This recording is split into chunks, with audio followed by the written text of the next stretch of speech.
Hey, hi, hello. It is Kelsey. Hello. I hope you're all having a beautiful day. I am very happy because spring had arrived, and then last night a blizzard came and smacked us in the face.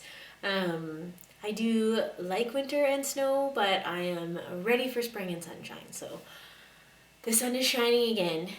So it's amazing how much sunshine can impact your mental space. So, very grateful for that. I am here today wanting to talk about top surgery and me wanting to get top surgery and answering some questions that some friends and loved ones have asked me, and I really want to talk about them.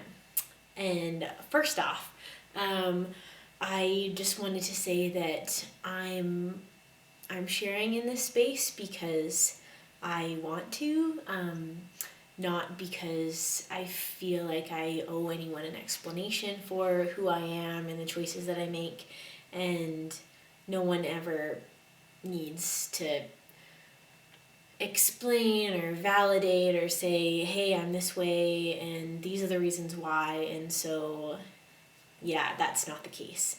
I'm wanting to share on here for me to help me find my voice, help me verbally process what's going on in my head. And I'm really excited about that. And I'm also excited to have people along for the journey because I think having this conversation is life-saving and necessary and so important. And if I can do my part in keeping that conversation going, increasing visibility of all the diverse and beautiful people out there, makes me so happy. So that's why I'm here. I wrote down a few things I wanted to talk about. Let's see, what do I want to talk about first?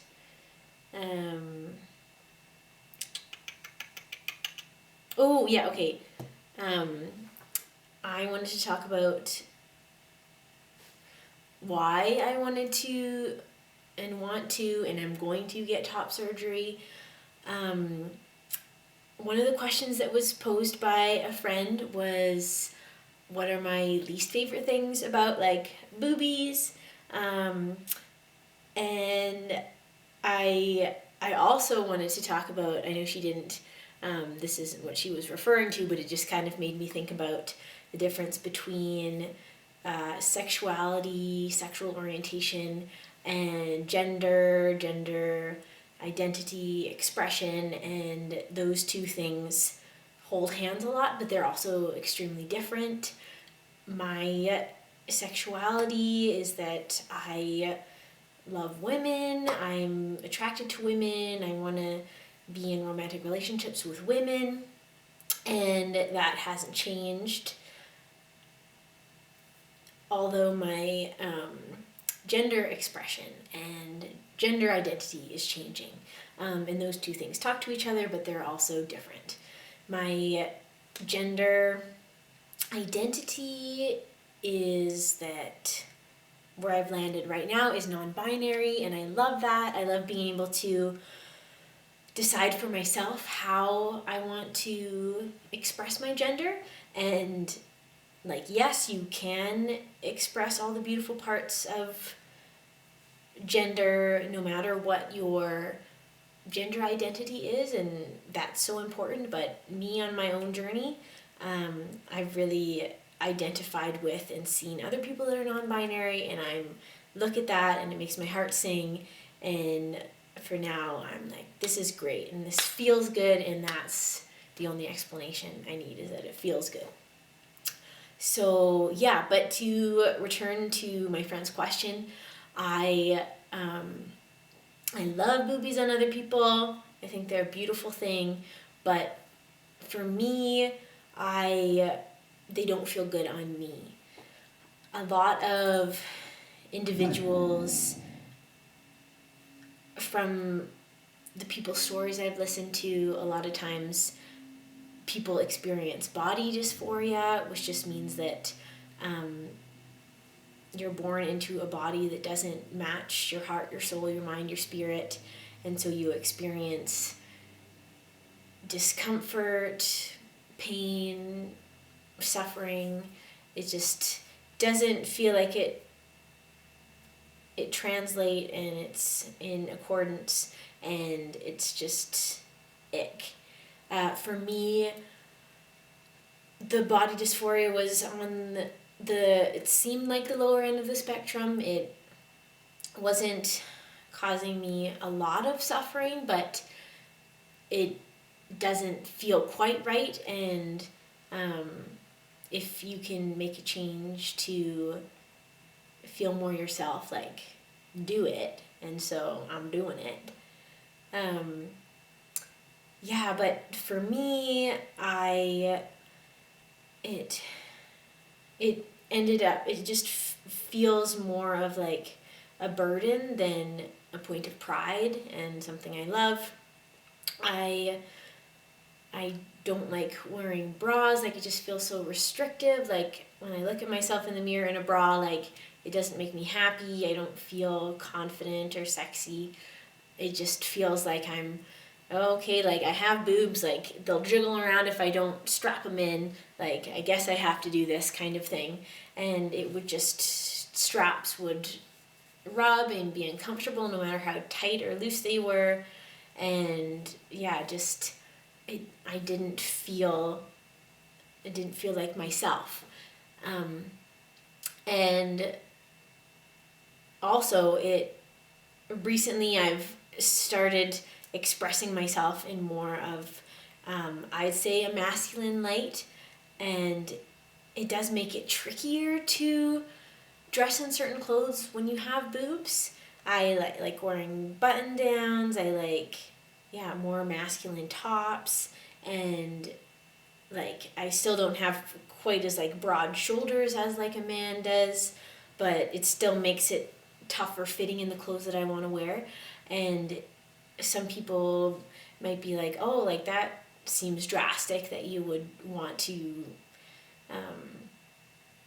some people have used the word like mutilate. Like, why would you want to mutilate your body in order to just wear the clothes that you want to wear? Like, that seems silly, but that is not silly.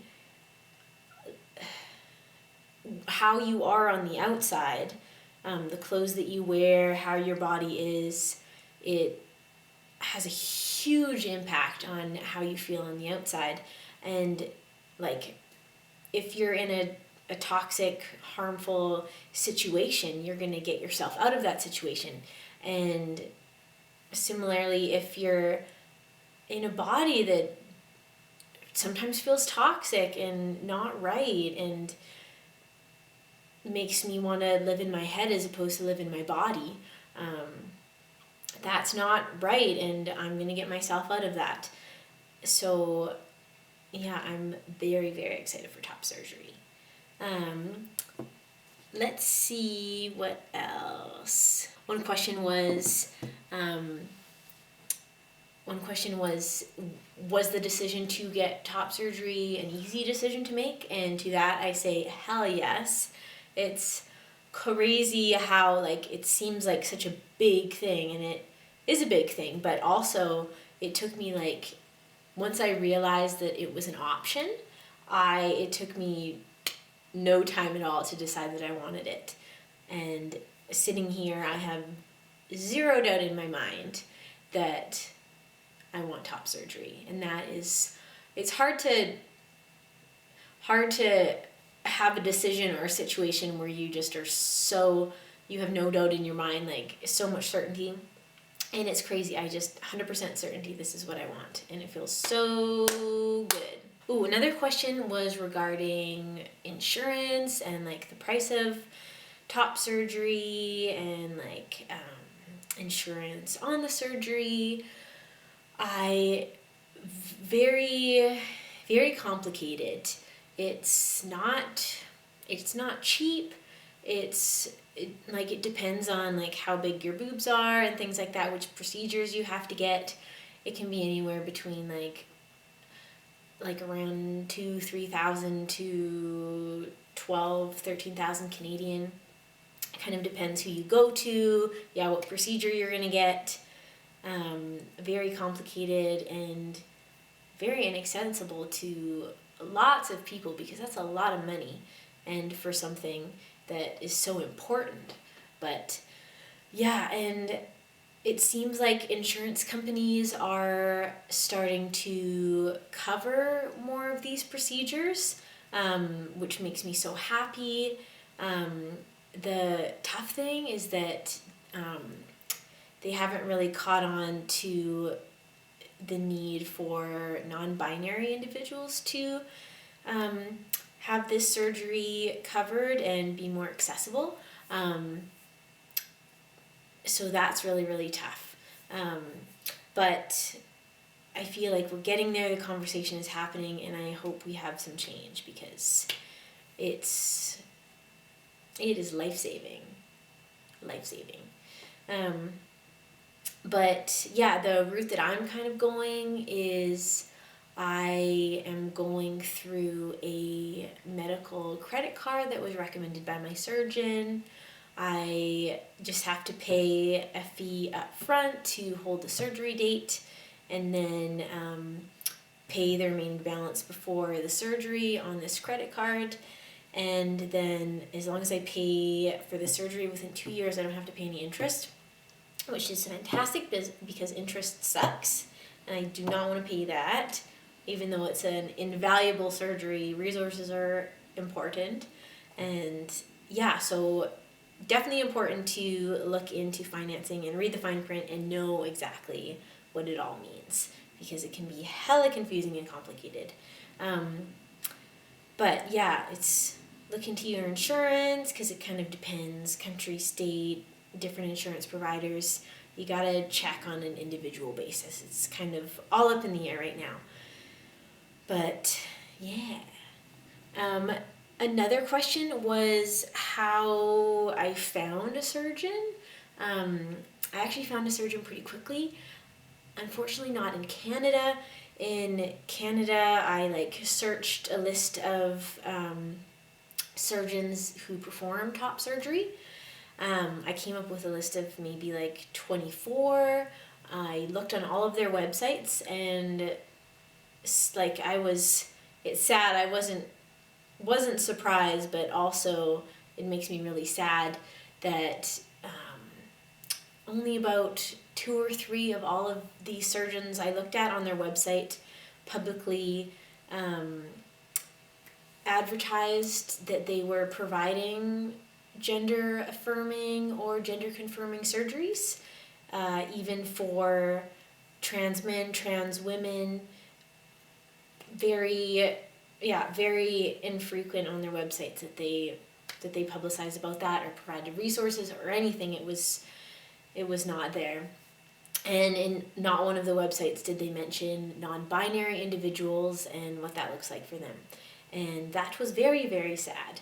But so in conclusion, I found a surgeon down in San Francisco named Dr. Scott Mosser, who has worked with trans people, non-binary individuals for 10 plus years. He's performed thousands of gender confirming or affirming surgeries. He is involved in the gender conversation, and that was really important to me because I wanted to be able to go to someone and not have to justify myself or explain my situation, explain my pronouns, this or that. I wanted someone to be able to be an advocate for me and to really take care of me. And I'm very excited to have that done. And everyone deserves that. So when I found him, I just searched kind of what I needed. I needed top surgeon, non-binary, and he was one of the first ones that popped up. So and I have my first virtual video consultation with Scott Mosser next week, and I am so excited to ask all of my questions and to get this ball rolling. Boop, boop, boop, boop, boop, boop, boop. So let's see what else.